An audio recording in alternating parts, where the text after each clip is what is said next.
Ang kwentong ito ay isang katang-isip na horror story na ginawa para sa layunin ng libangan. May mga gabi sa probinsya na tila mas tahimik kaysa karaniwan. Tahimik na para bang may kung anong nagmamasid sa dilim, naghihintay lamang ng tamang sandali upang magpakita. Sa ganitong mga gabi nagsisimula ang mga kwentong ayaw paniwalaan ng karamihan, mga kwentong ipinapasa lamang sa bulong, sa mahihinang tinig at kadalasang sinasabayan ng kaba. Isang gabi ng tag-ulan, may isang pangyayaring naganap sa isang maliit na baryo na hanggang ngayon ay hindi pa rin maipaliwanag ng mga nakasaksi. Isang pangyayaring iniwasan ng marami na pag-usapan dahil sa tuwing binabanggit ito, tila bumabalik ang takot na matagal na nilang pilit kinakalimutan. Ang kwentong ito ay tungkol sa isang bagay na matagal nang sinasabi sa mga alamat ng probinsya, isang nilalang na hindi basta-basta nagpapakita sa mga tao. Ngunit kapag ito ay nagpakita, may isang bagay na siguradong mangyayari. At iyon ay may kinalaman sa katas ng tao. Ang baryo kung saan naganap ang lahat ay napapaligiran ng malalawak na palayan at matataas na puno ng niyog. Sa umaga ay tila payapa ito, maririnig ang huni ng mga ibon, ang ingay ng mga batang naglalaro sa kalsadang lupa, at ang mahihinang kwentuhan ng mga matatanda sa harap ng kanilang bahay. Ngunit kapag sumapit ang gabi, ibang-iba ang pakiramdam ng lugar. Ang hangin ay nagiging malamig at mabigat. Ang mga ilaw sa bahay ay nagsasara ng mas maaga. At ang mga tao ay bihirang lumabas kapag lampas na ng alas 9 ng gabi. May dahilan kung bakit. Sa baryong iyon, matagal nang may umiikot na kwento tungkol sa isang aswang. Hindi ito ang karaniwang aswang na naririnig sa mga nakakatakot na alamat. Ayon sa mga matatanda sa baryo, may kakaiba sa nilalang na iyon. Hindi raw ito basta-basta pumapatay o umaatake. Sa halip may hinahanap ito. At ang hinahanap nito ay isang bagay na tinatawag nilang tikatas ng tao. Walang nakakaalam kung ano talaga ang ibig sabihin nito.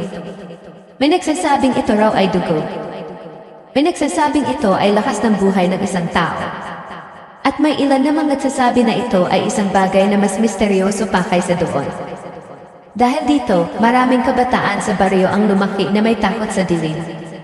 Isa sa kanila ay si Marco, isang lalaking nasa 25 taong gulang. Tahimik siyang tao at mas gusto niyang manatili sa bahay kaysa makihalubilo sa marami. Matagal na siyang nakatira sa baryong iyon mula pagkabata, ngunit kahit ganoon ay hindi pa rin siya sanay sa mga kwento tungkol sa aswang. Para sa kanya, ang mga iyon ay mga panakot lamang ng matatanda. Ngunit may isang pangyayari na tuluyang nagbago sa paniniwala niya. Isang linggo bago magsimula ang lahat, may isang lalaki sa baryo na biglang nawala. Ang pangalan niya ay Rogelio, isang magsasakang kilala sa pagiging masipag at palakaibigan. Isang gabi, matapos niyang umuwi mula sa bukid, sinabi niya sa kanyang pamilya na may naririnig siyang kakaibang tunog mula sa likod ng kanilang bahay. Parang may gumagalaw raw sa mga puno. Noong una ay inisip lamang nilang baka hayop iyon, marahil aso o pusa na gumagala sa gabi. Ngunit kinabukasan, may napansin ang mga kapitbahay na kakaiba. Ang bahay ni Rogelio ay bukas. Ang ilaw ay nakasindi. Ngunit wala si Rogelio. Hindi na siya nakita pa. Nagkaroon ng paghahanap sa buong baryo. Tinignan nila ang mga palayan, ang ilog, at maging ang maliliit na gubat sa paligid. Ngunit wala silang natagpuan na kahit anong bakas kung saan siya napunta. Ang mas nakakatakot pa, may nagsabi na may nakita raw silang kakaibang marka sa likod ng bahay ni Rogelio. Isang maitim na mansa sa lupa. At ayon sa isang matandang babae sa baryo, hindi raw iyon ordinaryong mansa.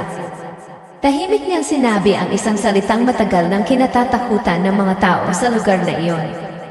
Katas. Hindi iyon masyadong pinansin ng karamihan. Marami ang nagsabing baka imahinasyon lamang ng matanda iyon. Ngunit si Marco hindi niya makalimutan ang ekspresyon ng babae habang sinasabi iyon. Para bang alam nito ang isang bagay na ayaw nitong tuluyang sabihin. Lumipas ang ilang araw at tila bumalik sa normal ang baryo. Ngunit sa isang gabing tahimik at walang buwan, may nangyaring kakaiba kay Marco. Gabi iyon ng Sabado.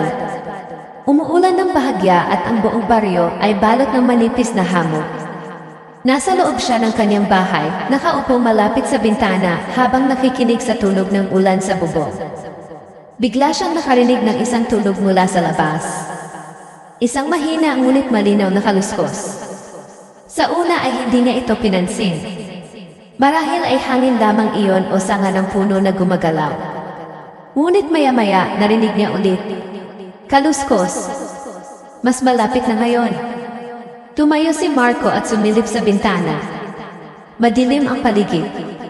Ang tanging liwanag lamang ay mula sa maliit na ilaw sa poste ng baryo na halos matabunan na ng ulan. At doon niya nakita ang isang bagay. May isang tao na nakatayo sa may gilid ng kalsada. Isang babae. Mahaba ang buhok nito at nakasuot ng maputing damit na basang-basa sa ulan. Nakayuko lamang ito at tila hindi gumagalaw. Hindi niya makita ng malinaw ang mukha nito dahil sa dilim. Sa baryong iyon, bihira ang taong lumalabas sa ganitong oras ng gabi. Lalo na kapag umuulan. Nagtaka si Marco kung sino iyon. Sandali siyang nag-isip kung lalabas ba siya upang tanungin kung ayos lang ang babae. Ngunit may kakaibang pakiramdam sa dibdib niya na pumipigil sa kanya. Isang pakiramdam na hindi niya maipaliwanag. Habang nakatitig siya sa babae, bigla itong gumalaw. Dahan-dahan itong itinaas ang ulo. At kahit na malayo siya, malinaw niyang nakita ang isang bagay na nagpanginig sa kanyang buong katawan. Ang mga mata ng babae. Hindi ito kumikislap. Hindi ito gumagalaw. At tila direktang nakatingin sa kanya. Napaatras si Marco mula sa bintana. Mabilis na tumibok ang kanyang puso habang pilit niyang sinasabing nagkataon lamang iyon. Ngunit nang sumilik siya muli sa labas, wala na ang babae. Ang kalsada ay muli nang walang laman. Tanging ang ulan at ang hangin na lamang ang naririnig sa gabi. Huminga ng malalim si Marco at sinubukang kalimutan ang nakita niya. Marahil ay pagod lamang siya o guni-guni dahil sa mga kwento sa baryo. Ngunit habang papalayo siya sa bintana, may narinig siyang isang bagay na mas nakakatakot pa. Isang mahina ngunit malinaw na bulong mula sa labas ng kanyang bahay. Isang boses ng babae. At ang sinabi nito ay isang pangungusap na hanggang ngayon ay hindi pa rin niya makalimutan. Natikman ko na ang katas ng tao, nanlaki ang mga mata ni Marco. Dahil ang boses na iyon ay parang nanggagaling mismo sa likod ng kanyang pinto. At sa sandaling iyon, may isang mabagal na katok na narinig sa dilim. Chok! Chok! Chok! Hindi gumalaw si Marco. Dahil sa likod ng pinto na iyon, maaaring naroon ang nilalang na matagal nang kinatatakutan ng buong baryo. At kung totoo ang sinasabi ng mga matatanda, kapag hinanap na ng aswang ang katas ng tao, hindi ito titigil hanggat hindi ito nakakahanap ng susunod na biktima. At sa gabing iyon parang si Marco ang napili. Hindi gumalaw si Marco matapos marinig ang katok sa pinto. Chok! Chok! Chok! Hindi ito malakas, ngunit sapat para magdulot ng matinding kaba sa dibdib niya. Parang ang bawat tunog ay dumidiretso sa kanyang ulo. Paulit-ulit na nagpapaalala na may kung sino o kung ano ang nasa labas ng kanyang bahay sa gitna ng malamig at maulang gabi. Pinilit niyang huminga ng malalim. Baka kapitbahay lang, mahina niyang sabi sa sarili. Ngunit sa baryong iyon, walang kapitbahay nakakatok sa ganitong oras ng gabi. Lalo na kapag umuulan at halos lahat ng tao ay natutulog na. Nanatili siyang nakatayo sa gitna ng sala.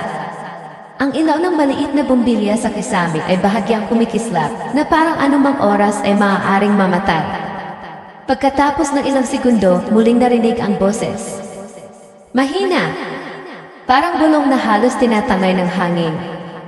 Marco, nanlamig ang kanyang likod. Hindi niya kailanman sinabi ang pangalan niya sa babaeng nakita niya sa labas. Hindi nga niya sigurado kung nakita ba siya nito ng malinaw. Pero malinaw ang narinig niya. Alam nito ang pangalan niya. Hindi siya sumagot. Hindi rin siya gumalaw papunta sa pinto. Sa halip ay dahan-dahan siyang umatras, pilit na pinakikinggan ang bawat tunog sa labas. Sandaling tumahimik ang paligid. Tanging ang ulan na tumatama sa bubong at ang hangin na dumadaan sa mga puno ang maririnig. Akala ni Marco ay umalis na ang kung sinuman ang nasa labas. Ngunit maya-maya, may narinig siyang ibang tunog. Hindi na ito katok. Parang may kumakamot sa kahoy ng pinto. Isang mabagal, mahabang kalmot. Ay, napakapit si Marco sa gilid ng mesa. Parang may kung anong mabigat na bagay na bumagsak sa kanyang dibdib dahil sa takot. Hindi na iyon normal. Walang tao ang kakamot sa pinto ng ganon. Gusto niyang sumilip sa maliit na butas ng bintana malapit sa pinto, pero hindi niya magawang igalaw ang kanyang mga paa. Sa baryong iyon, may mga kwento ang mga matatanda na kapag may narinig kang kumakatok o kumakamot sa pinto sa kalagitnaan ng gabi, huwag na huwag mo raw bubuksan. Kahit pa tumatawag ito sa pangalan mo. Lumipas ang ilang minuto na parang oras sa tagal ng pakiramdam. Sa wakas, tumigil ang pagkamot. Unti-unting kumalma ang dibdib ni Marco kahit bahagya lamang. Umalis na siguro, bulong niya sa sarili. Ngunit bago pa siya makalapit sa upuan upang umupo, may narinig siyang isang bagay mula sa likod ng bahay. Isang tunog ng mabigat na pagtalon mula sa bubong. Thump! Parang may malaking bagay na bumaba mula sa taas. Napatingin si Marco sa kisam. Ang bahay niya ay gawa lamang sa kahoy at yero, kaya kapag may kahit maliit na hayop na gumagalaw sa bubong ay agad niya itong naririnig. Ngunit ang tunog na iyon hindi maliit na hayop. Parang may taong tumalon. At pagkatapos ng ilang segundo, may narinig siyang paglakad sa likod ng bahay. Dahan-dahan. Paikot. Parang may nag-ikot at nagmamasid. Hindi na kinaya ni Marco ang kaba. Lumapit siya sa bintana sa likod ng bahay at bahagyang sumilip sa pagitan ng kurtina. Madilim ang likod bahay niya. May ilang puno ng saging at isang lumang kahoy na bakod na naghihiwalay sa lupa nila at sa bakanting lot sa likod. Ngunit sa gitna ng dilim, may napansin siyang kakaibang galaw. May anino na mabilis na dumaan sa pagitan ng mga puno. Napaatras siya agad. Masyadong mabilis iyon para maging tao.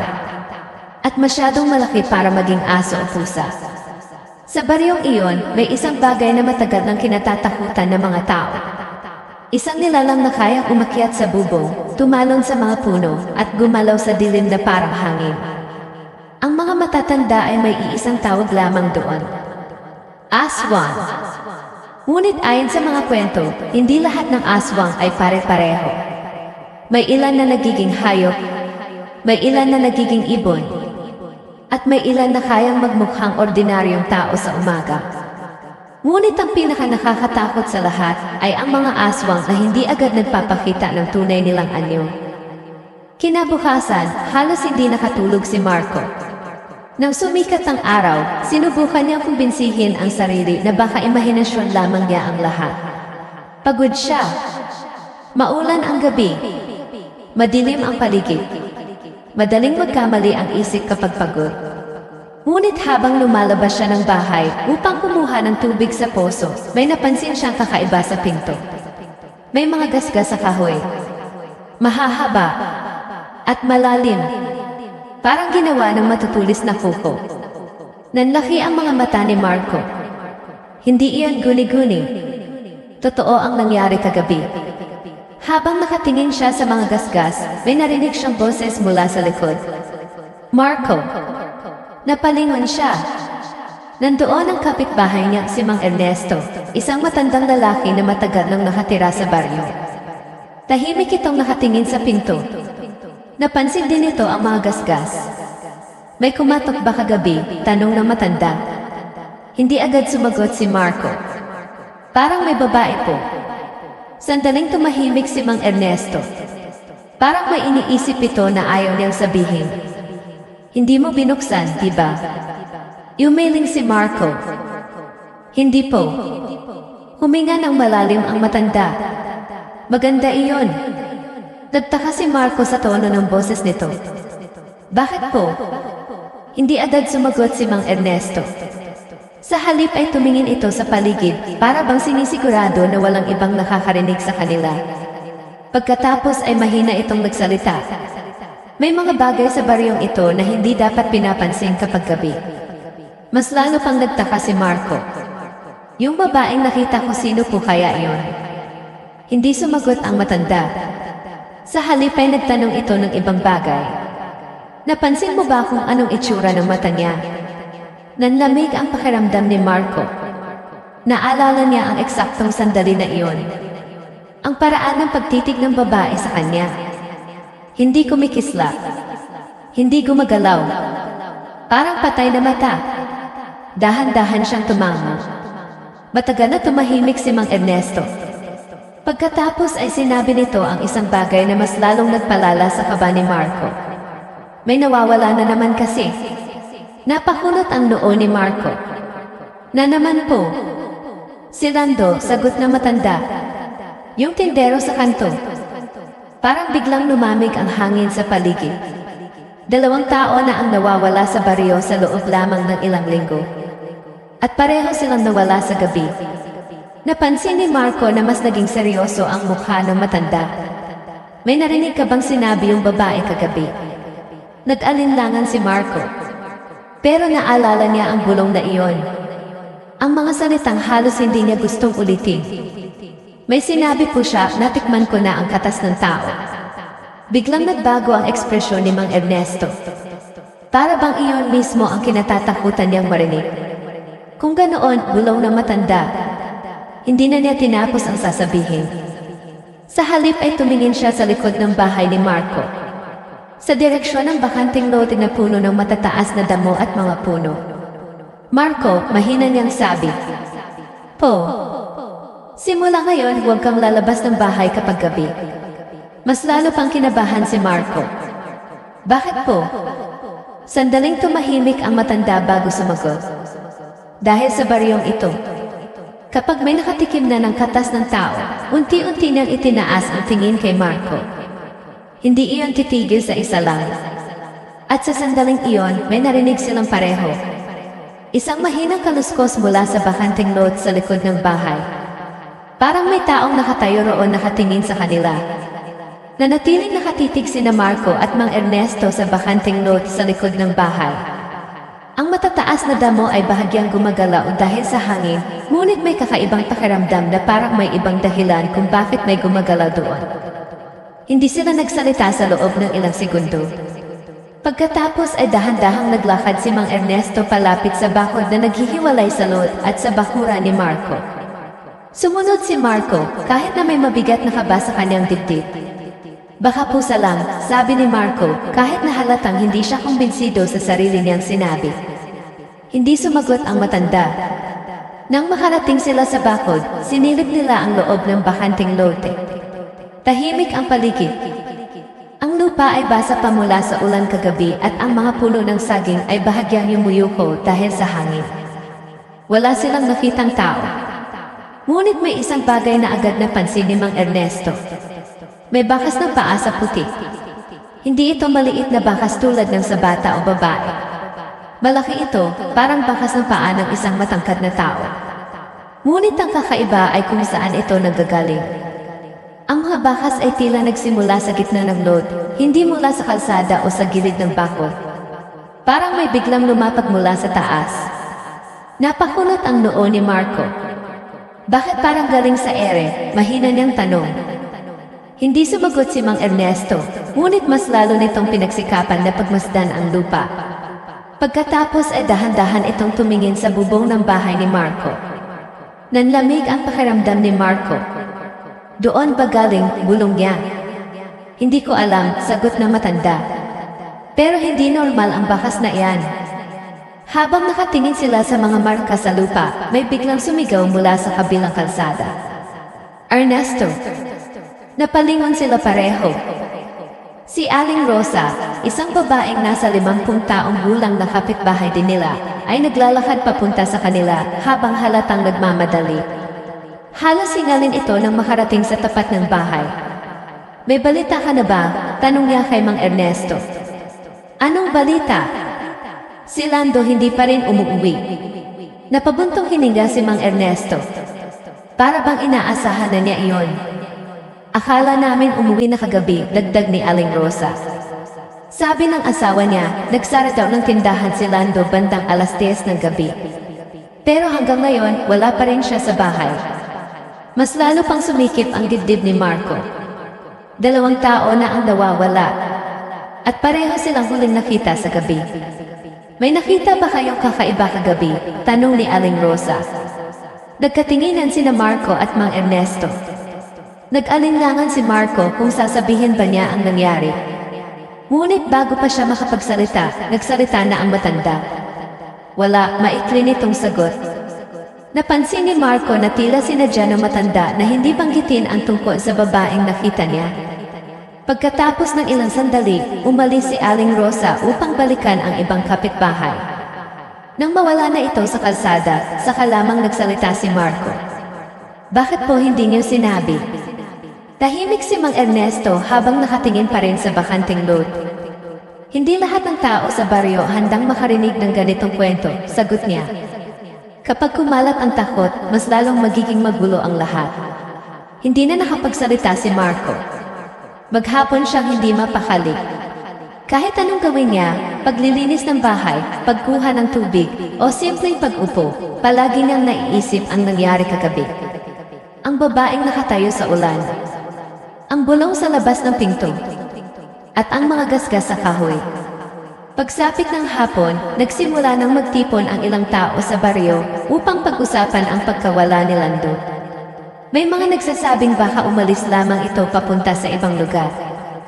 May ilan namang naniniwalang baka may nangyaring aksidente sa bukid o sa ilog. Ngunit may ilang matatanda na tahimik lamang. Hindi sila sumasali sa usapan. Parang may alam sila na ayaw nilang sabihin. Bandang gabi, habang papauwi na si Marco mula sa poso, may napansin siyang kakaiba sa tindahan ni Lando. Bukas ang maliit na bintana ng tindahan, ngunit madilim ang loob. Lumapit siya ng bahagya. Hello, tawag niya. Walang sumagot. Ang pinto ng tindahan ay bahagyang nakaawa. Hindi niya alam kung bakit, ngunit may kakaibang pakiramdam na parang may nagtutulak sa kanya na sumilip sa loob. Dahan-dahan niyang itinulak ang pinto. Umingit ito habang bumubukas. Ang loob ng tindahan ay tahimik. May ilang lata ng sardinas sa estante, mga supot ng kape, at ilang biskwit na nakasabit sa pader. Ngunit ang napansin niya agad ay ang sahig malapit sa likod ng tindahan. May isang maitim naman sa doon. Hindi ito malaki, ngunit malinaw na kakaiba sa kulay ng sahig. Unti-unti siyang lumapit. Habang papalapit siya, may naamoy siyang kakaibang amoy.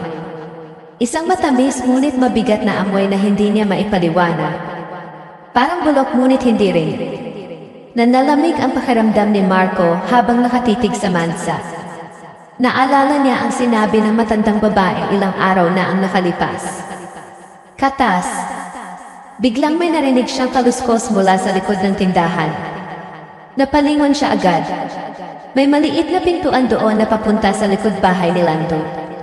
Bahagya itong nakabukas. Hello, tawag niya ulit.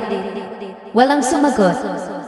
Ngunit naramdaman niya na parang may nakatingin sa kanya mula sa dilim ng likod bahay. Hindi na siya nagtagal pa. Mabilis siyang lumabas ng tindahan at isinara ang pinto. Habang naglalakad siya pabalik sa bahay, napansin niyang mabilis na dumidilim ang paligid. Ang hangin ay naging malamig muli. At gaya ng gabi bago nito, ang baryo ay tila masyadong tahimik. Pagdating niya sa bahay, nakita niyang naghihintay si Mang Ernesto sa tapat ng bakuran. Marco, tawag ng matanda. Lumapit siya. Pumunta ka ba sa tindahan ni Lando? Nagulat si Marco. Opo, paano niyo nalaman? Hindi sumagot ang matanda. Sa halip ay dahan-dahan nitong sinabi ang isang bagay na lalong nagpabigat sa dibdib ni Marco. May nakita ka bang mansa sa sahig? Nanlaki ang mga mata ni Marco. Opo, tumango si Mang Ernesto. Pareho iyon sa nakita namin sa bahay ni Rogelio. Nanahimik si Marco. Anong ibig sabihin nun? Tanong niya. Saglit na tumingin ang matanda sa paligid, para bang may pinakikinggan siyang tunog sa hangin. Pagkatapos ay mahina siyang nagsalita. May gumagala sa baryo natin sa gabi. Hindi na bago iyon para kay Marco. Yung aswang. Hindi agad sumagot ang matanda. Hindi ko pa sigurado kung aswang nga. Pero may isang bagay akong sigurado. Ano po? Unti-unting nagdilim ang langit habang nagsisimulang lumabas ang buwan mula sa ulap. At sa sandaling iyon, may narinig silang pareho. Isang mahina ngunit pamilyar na tawa ng babae mula sa direksyon ng bakanting lote. Napalingon sila pareho. Sa gilid ng matataas na damo, may nakita silang figura. Isang babae. Mahaba ang buhok. At kahit malayo ito, malinaw na nakatingin ito sa kanila. Unti-unting kumiti ang babae. At bago pa makapagsalita si Marco, bigla itong tumalon pabalik sa dilim ng mga puno na parang napakataas ng talo nito para sa isang tao. Sa sandaling iyon, dahan-dahang nagsalita si Mang Ernesto. At kung sino man iyon, parang kilala kanya, Marco. Nanlamig ang dugo ni Marco. Dahil sa unang pagkakataon, naisip niya ang isang bagay na hindi pa niya napag-isipan noon. Paano kung hindi lang basta nagkataon na siya ang nakita ng babaeng iyon kagabi? Paano kung siya talaga ang hinahanap nito? Matagal na nakatayo sina Marco at Mang Ernesto sa bakuran habang nakatitig sa direksyon kung saan nawala ang babae.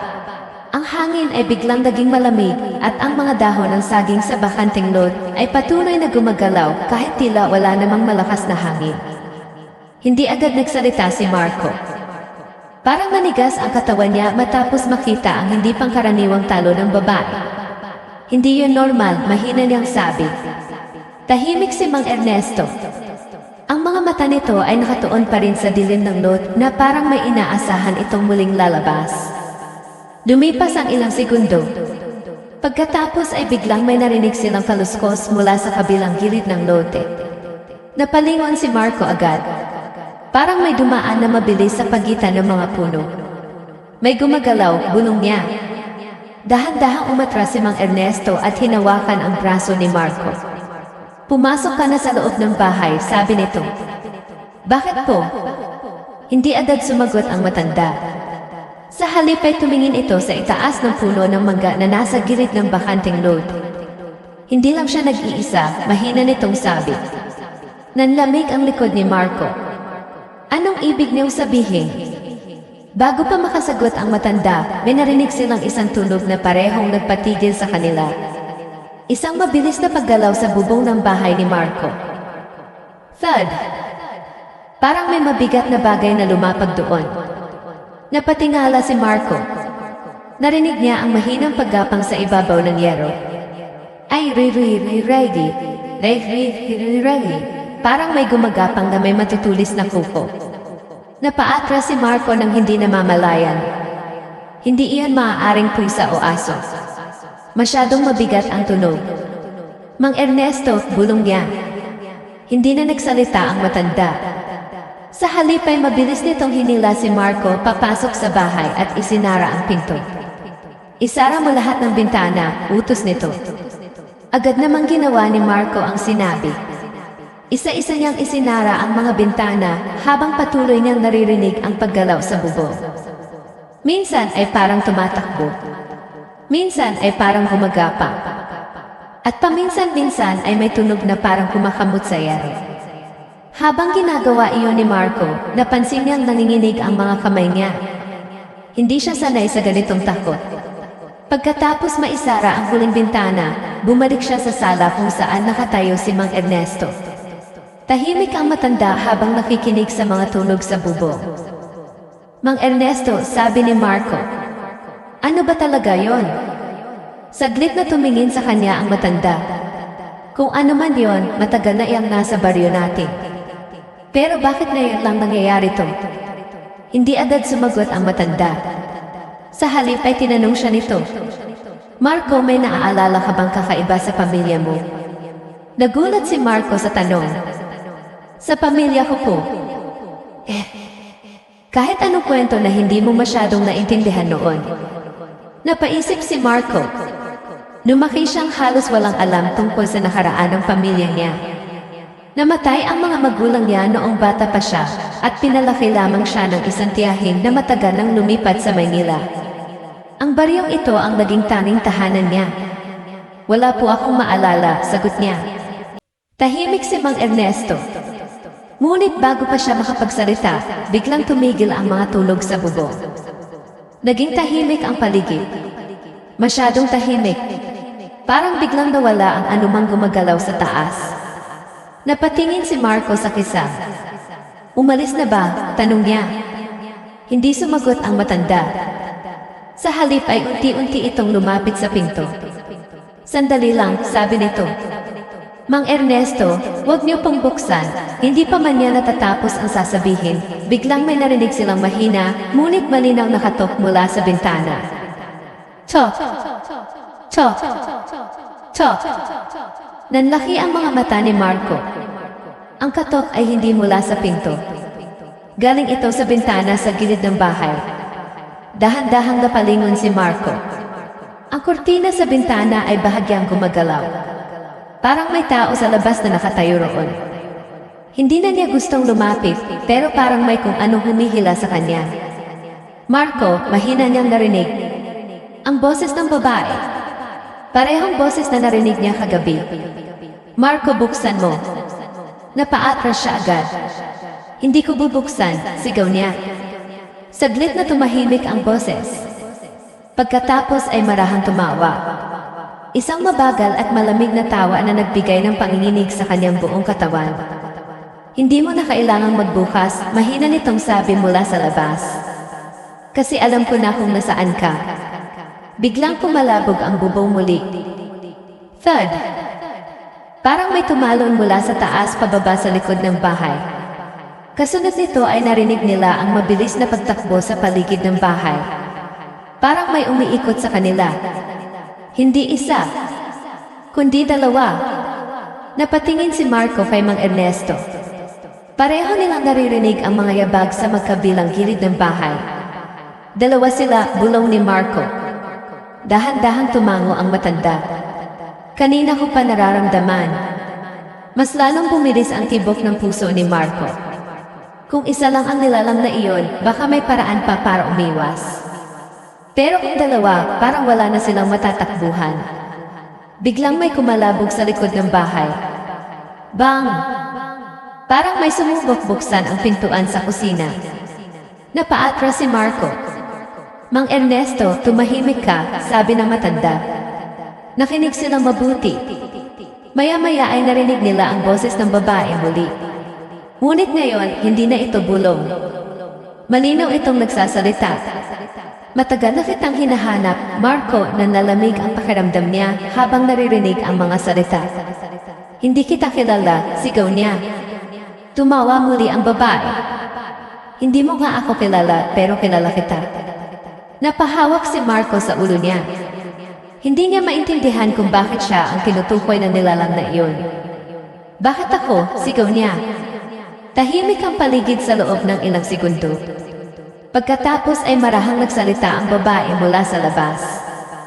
Dahil unti-unting lumapit ang anino sa bintana. At sa pamamagitan ng manipis na kortina, nakita ni Marco ang hugis ng mukha nito na halos nakadikit sa salamin. Ang katas na hinahanap ko, tumigil ito sandali. Nasa iyo. Nanlaki ang mga mata ni Marco. Hindi niya alam kung anong ibig sabihin noon. Ngunit sa sandaling iyon, napansin ni Mang Ernesto ang isang bagay na lalong nagpabigat sa sitwasyon. Sa ilalim ng pintuan ng bahay, may anino na gumagalaw. Ibig sabihin, habang ang babae ay nasa bintana, may isa pang nilalang na nakatayo mismo sa harap ng pinto. At unti-unti nitong itinaas ang kamay nito. Pagkatapos ay dahan-dahang kumatok. Chok! Chok! Chok! Sa loob ng bahay, parang tumigil ang paghinga ni Marco. Dahil sa unang pagkakataon, naramdaman niyang totoo ang sinabi ng matanda. Kapag may nilalang na naghahanap ng katas ng tao, hindi ito titigil hanggat hindi nito nakukuha ang gusto nito. At ngayong gabi tila wala nang matatakbuhan si Marco. Hindi gumalaw si Marco matapos marinig ang katok sa pinto. Chok! Chok! Chok! Ang tunog ay mabagal, kalmado, parang alam ng kung sino man ang nasa labas na wala silang matatakbuhan. Sa bintana naman ay nananatili ang anino ng babaeng halos nakadikit na ang mukha sa salamin. Kahit hindi malinaw ang mukha nito dahil sa kortina, ramdam ni Marco na nakangiti ito. Isang malamig na ngiti.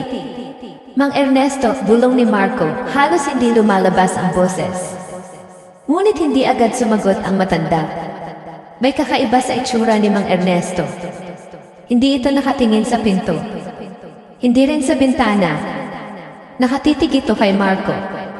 Napansin iyon ni Marco at dahan-dahan siyang napalingon. Bakit po? Hindi pa siya natatapos magsalita nang biglang nagsalita ang babae mula sa labas ng bintana. Hindi mo pa rin ba alam?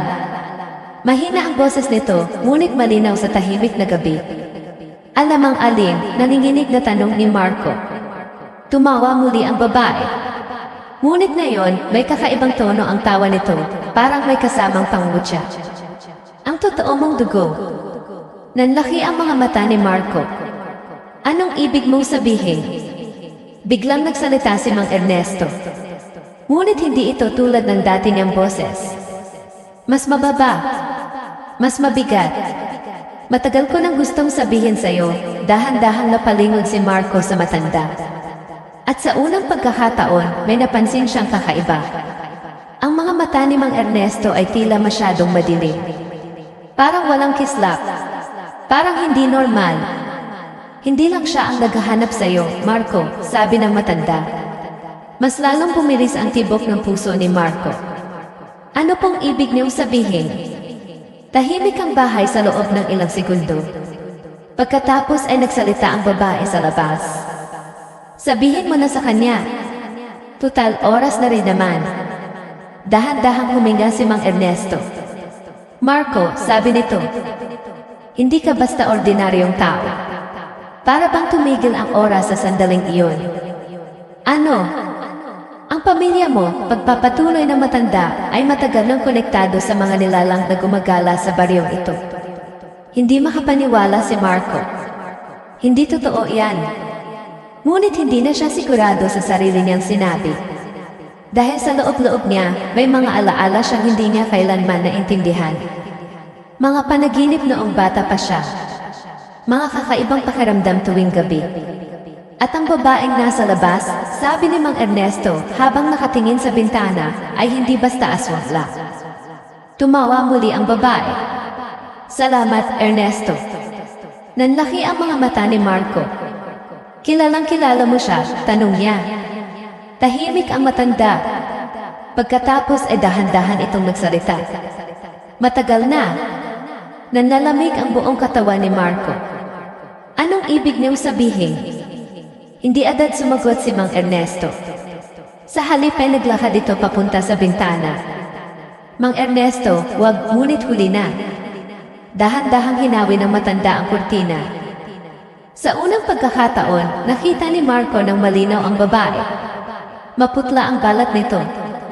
Mahaba ang buhok. At ang mga mata nito ay may kakaibang kinang na parang hindi tao. Ngunit ang mas nakakatakot ay ang paraan ng pagngiti nito kay Mang Ernesto. Parang matagal na silang magkakilala. Matagal ka na naming hinihintay, sabi ng babae. Hindi ba, Ernesto? Tumango ang matanda. Pakiramdam ni Marco ay parang bumagsak ang mundo niya. Mang Ernesto. Dahan-dahan siyang napaatras. Hindi po hindi kayo, ngunit hindi niya na ituloy ang sasabihin.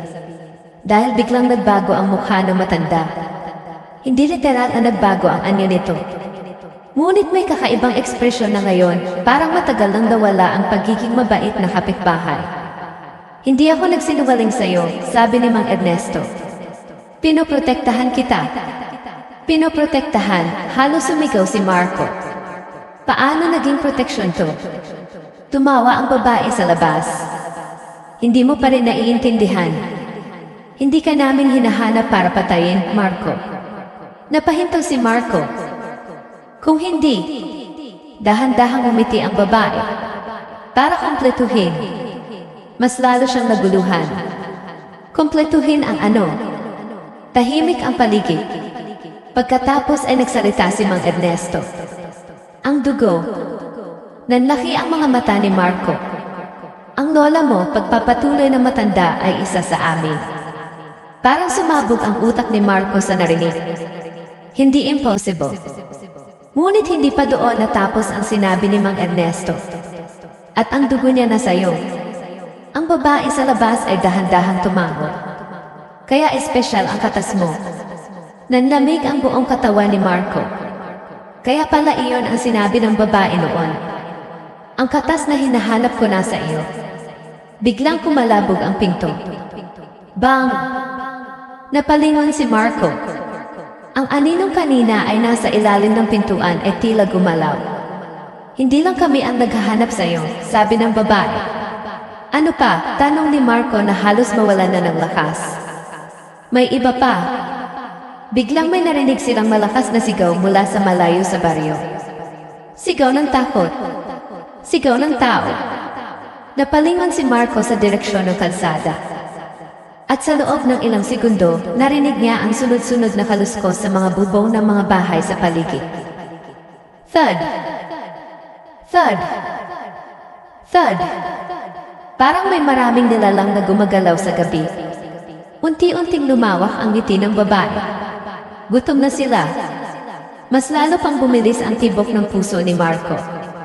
Hindi lang kami ang nakakaamoy ng dugo mo. Hindi na alam ni Marco ang gagawin. Nasa loob siya ng bahay na napapalibutan ng mga nilalang. Ang isang taong pinagkatiwalaan niya ay tila hindi pala tunay nakakampi. At ang buong baryo ay parang nagising sa isang bagay na matagal nang natutulog. Dahan-dahang lumapit ang babae sa bintana. Marco, mahina ang boses nito. Sumama ka na lang sa amin. Bakit ko gagawin yon? Mumiti ito. Dahil kung hindi, saglit itong tumingin sa dilim ng baryo, kung saan naririnig ang mga kaluskos ng ibang nilalang. Sila ang kukuha sa iyo. Nanlalamig ang buong katawan ni Marco.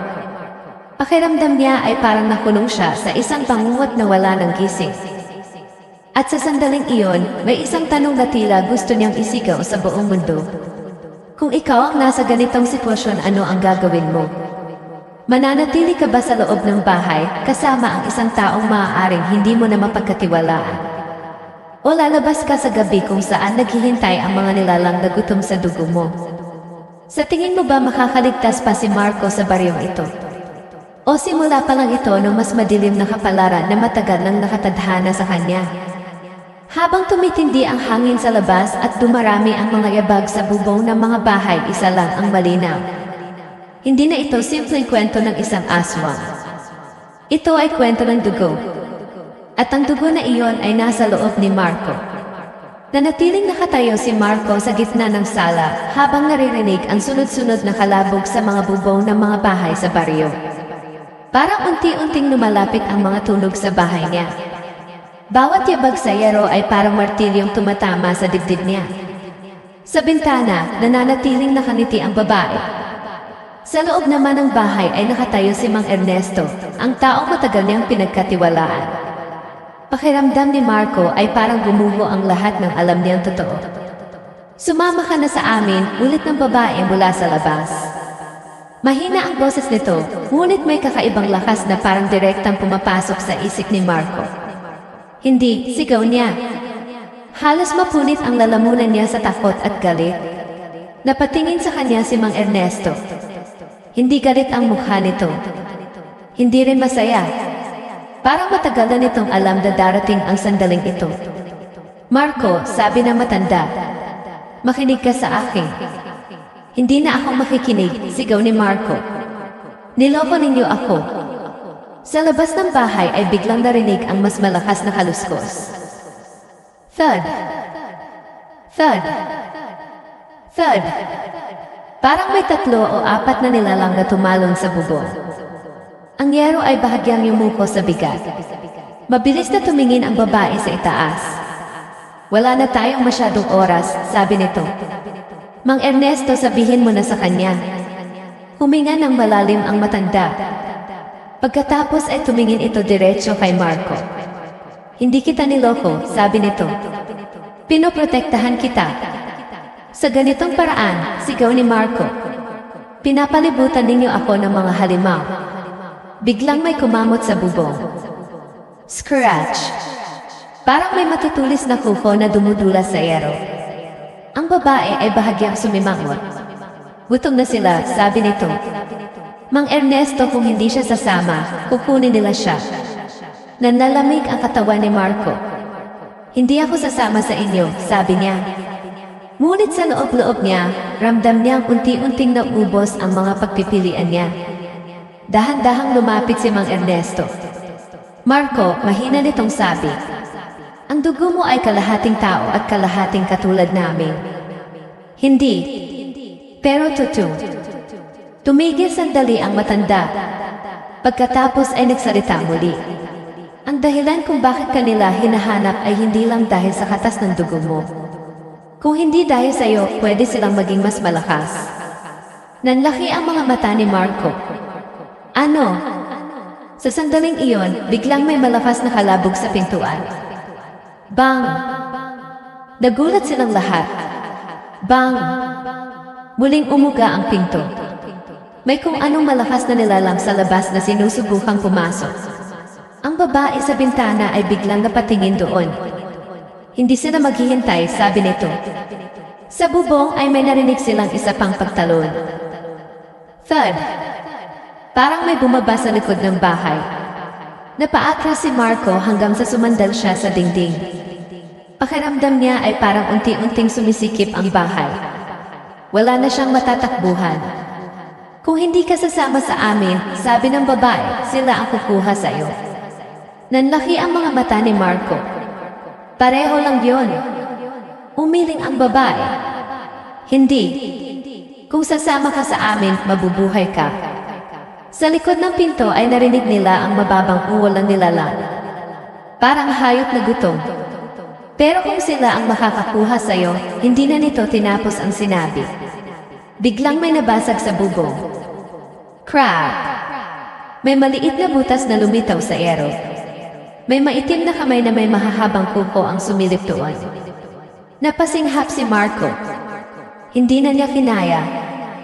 Mabilis siyang tumakbo papunta sa kusina. Marco, sigaw ni Mang Ernesto. Ngunit hindi siya tumigil. Kinuha niya ang pinakamalapit na kutsilyo sa mesa. Naninginig ang mga kamay niya habang hawak iyon. Hindi niya alam kung kaya niyang gamitin iyon. Pero alam niyang kailangan niyang subukan. Biglang may malakas na kalabog muli sa pintuan. Bang! Ang kahoy ay bahagyang nabasag. Sa bubong naman ay lumaki ang butas. Isang maputlang mukha ang sumilip mula sa itaas. Mahaba ang dila nito. At ang mga mata nito ay parang gutom na gutom.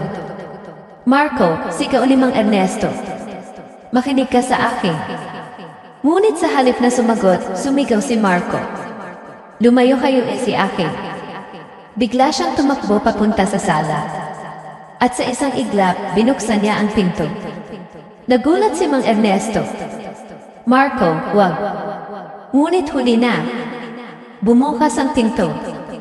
Sa labas ay nakatayo ang isang nilalang na payat, maputla at may mahahabang kuko.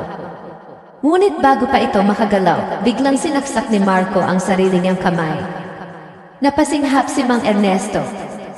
Ang dugo ni Marco ay dumaloy mula sa sugat. Tumulo ito sa lupa. Sa sandaling iyon tumigil ang lahat ng nilalang. Ang mga nasa bubong, ang nasa pinto, pati ang babae sa bintana. Lahat sila ay nakatingin sa dugo. Unti-unting gumiti si Marco. Gusto niya ng dugo ko, diba? Naninginig ang boses niya, pero matatag ang mga mata niya. Halika! Dahan-dahan siyang lumabas ng bahay. Kung gusto ninyo, kunin ninyo. Sumigaw si Mang Ernesto. Marco, wag. Ngunit hindi na siya nakinig. Habang tumutulo ang dugo mula sa kamay niya, napansin niyang nagbago ang mga mata ng mga nilalang sa paligid. Hindi na sila mukhang agresibo. Parang natatakot. Napansin iyon ng babae. Unti-unting nawala ang ngiti sa mukha nito. Hindi bulong niya. Impossible. Napatingin si Marco sa kanya. Ano ang imposible? Ngunit ang sumagot ay si Mang Ernesto. Mahina ang boses nito. Ngayon ko lang naintindihan na palingon si Marco. Ang dugo ng lola mo, sabi ng matanda. Hindi lang aswang. Nanlaki ang mga mata ng babae. Hindi maaaring, ngunit huli na. Habang patuloy na tumutulo ang dugo ni Marco sa lupa, ang mga nilalang sa paligid ay unti-unting umatras. Parang nasusunog ang lupa kung saan tumatama ang dugo. Unti-unting napangiti si Mang Ernesto. Hindi ka nila kayang kainin, mahina nitong sabi. Dahil ang dugo mo ay dugo ng tagapag-utos. Tahimik ang buong baryo. Ang mga nilalang sa bubong ay isa-isang umatras sa dilim. Ang nasa pintuan ay gumapang palayo. At ang babae sa bintana ay nakatingin kay Marco na parang gayon lang siya tunay na nakita. Hindi kita hinahanap para kainin, mahina nitong sabi. Kundi para sundin. Nanlaki ang mga mata ni Marco. Hindi niya inaasahan iyon. Ang buong baryo ay biglang naging tahimik. Ang mga nilalang na kanina ay parang gutom na gutom ay ngayon ay nagtatago sa dilim. At sa gitna ng kalsada, nakatayo si Marco na may dumudugong kamay. Hindi niya alam kung dapat ba siyang matakot o hindi. Dahil sa unang pagkakataon ang mga nilalang ng gabi ay hindi na siya hinahabol. Sa halip tila hinihintay nila ang utos niya.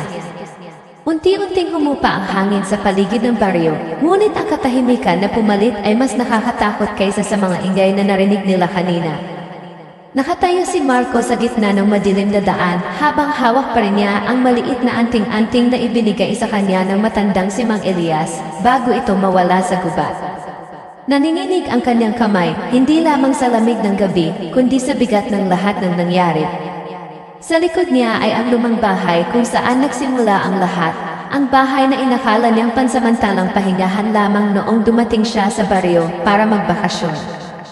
Ngunit ngayon, tila isa itong lugar na nagtatago ng mga lihim na hindi dapat kinagalaw. Huminga siya ng malalim at dahan-dahang lumingon sa gubat. Doon naglaho ang nilalang. Doon rin nawawala ang mga tao sa baryo sa loob ng maraming taon. Natapos na ba talaga? Mahina niyang bulong sa sarili. Hindi siya agad nakasagot sa sariling tanong. Ang tanging alam niya ay nakita niyang nasugatan ang halimao nang itaas niya ang anting-anting at isigaw ang mga salitang itinuro ni Mang Elias. Isang nakakabinging sigaw ang umalinggao sa buong gubat bago tuluyang naglaho ang nilalang sa kadiliman. Kinabukasan, nagising si Marco sa maliit na silid ng bahay ng kapitan ng baryo. Ang liwanag ng araw ay sumisilip sa bintana, ngunit kahit maliwanag na, hindi pa rin mawala ang pakiramdam ng bigat sa kanyang dibdib. Nakaupo sa tabi niya si Aling Rosa, ang matandang babaeng unang nagbabala sa kanya tungkol sa gubat. Gising ka na, iho, sabi nito habang iniaabot ang isang baso ng tubig. Nasaan po si Mang Elias? Agad na tanong ni Marco. Sandaling natahimik ang matanda bago siya sumagot. Hindi na siya nakita pagkatapos na nangyari kagabi. Para bang may malamig na tubig na ibinuhos sa katawan ni Marco. Alam niyang maaaring iyon ang mangyari, ngunit iba pa rin kapag narinig na niya mismo. Si Mang Elias ang nagdala sa kanya sa gubat, ang nagturo kung paano harapin ang nilalang. Kung wala ang matanda, malamang isa na rin siya sa mga nawawala sa baryo. Lumipas ang ilang araw at tila bumalik sa normal ang baryo. Wala nang kakaibang sigaw mula sa gubat sa gabi. Wala nang hayop na natatagpo ang patay sa gilid ng mga bahay. Unti-unting nagkaroon ng lakas ng loob ang mga tao na lumabas muli kapag madilim. Ngunit para kay Marco, hindi kailanman magiging normal ang lahat. Sa tuwing ipipikit niya ang kanyang mga mata, naaalala niya ang itsura ng nilalang, ang mapupulang mata nito, ang mahahabang kuko, at ang amoy ng dugo sa hangin. Isang gabi bago siya umalis ng baryo, nagpasya siyang pumunta muli sa gilid ng gubat. Hindi niya alam kung bakit, ngunit may pakiramdam siyang may dapat siyang tapusin. Tahimik ang paligid. Ang buwan ay kalahati lamang, at ang mga puno ay tila mga higanting anino na nagbabantay sa kadiliman. Hinawakan niya ang anting-anting sa kanyang leg. Mang Elias, bulong niya. Biglang kumaluskos ang mga dahon sa loob ng gubat. Nanigas siya. Hindi siya gumalaw. Hindi rin siya huminga ng malalim. 1 minuto. 2 minuto. Wala nang sumunod na ingay. Dahan-dahan siyang napabuntong hininga.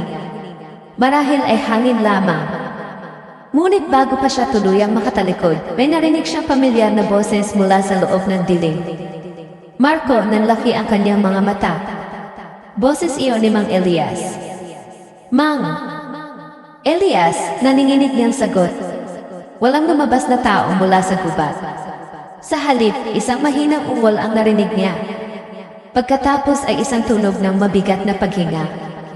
Doon niya napagtanto ang isang nakakatakot na posibilidad. Paano kung hindi pa talaga tapos ang lahat? Biglang may dalawang pulang mata na sumilip mula sa pagitan ng mga puno. Parang tumigil ang oras.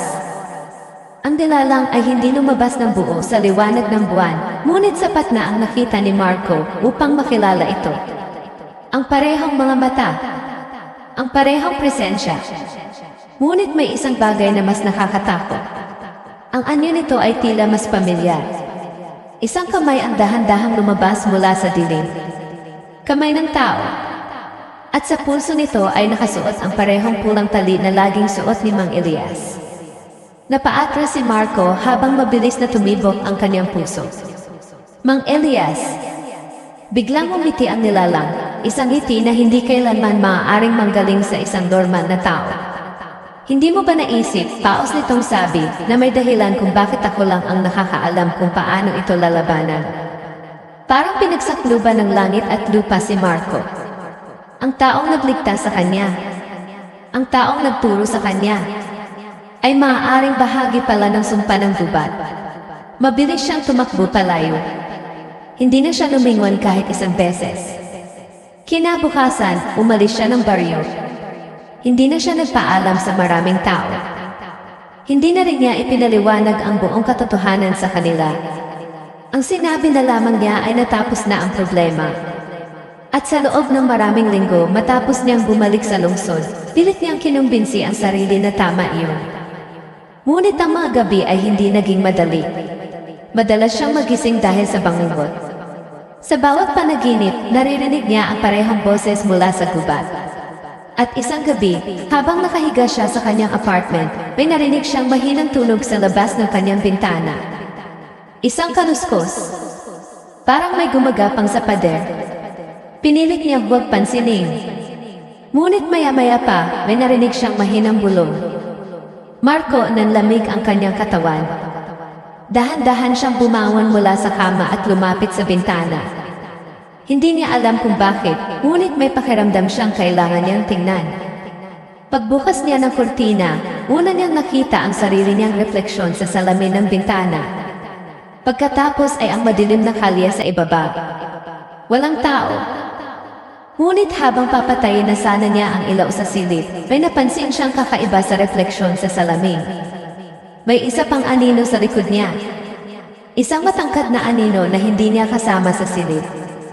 Dahan-dahan siyang napalingon. Walang tao. Walang kahit ano. Ngunit nang bumalik ang tingin niya sa salamin ang bintana, naroon pa rin ang anino.